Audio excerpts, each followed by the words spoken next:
بسم اللہ الرحمن الرحیم۔ حضرت عبداللہ بن عمر رضی اللہ عنہما سے روایت ہے، انہوں نے کہا، جب مسلمان مدینہ آئے تو وہ اکٹھے ہو جاتے اور نمازوں کے اوقات کا انتظار کرتے۔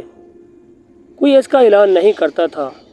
ایک دن انہوں نے اس کے بارے میں گفتگو کی تو بعض نے کہا، عیسائیوں کے گھنٹے کی مانند ایک گھنٹہ لے لو، اور بعض نے کہا، یہود کے کرنا جیسا کرنا۔ البتہ حضرت عمر رضی اللہ عنہ نے کہا، تم ایک آدمی ہی کیوں نہیں بھیج دیتے جو نماز کا اعلان کرے؟ رسول اللہ صلی اللہ علیہ وآلہ وسلم نے فرمایا، اے بلال، اٹھو اور نماز کا اعلان کرو۔ صحیح مسلم حدیث نمبر 837۔ حضرت ابن عمر رضی اللہ عنہما سے روایت ہے، انہوں نے کہا، رسول اللہ صلی اللہ علیہ وآلہ وسلم کے دو مؤذن تھے، بلال اور نبینہ ابن ام مکتوم رضی اللہ عنہما۔ صحیح مسلم حدیث نمبر 843۔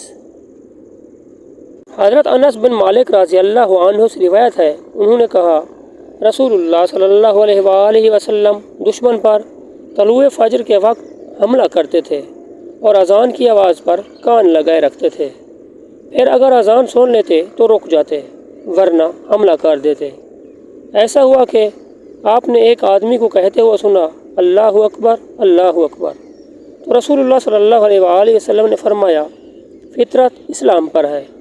پھر اس نے کہا، اشہد ان لا الہ الا اللہ، اشہد ان لا الہ الا اللہ، تو رسول اللہ صلی اللہ علیہ وآلہ وسلم نے فرمایا، تو آگ سے نکل گیا۔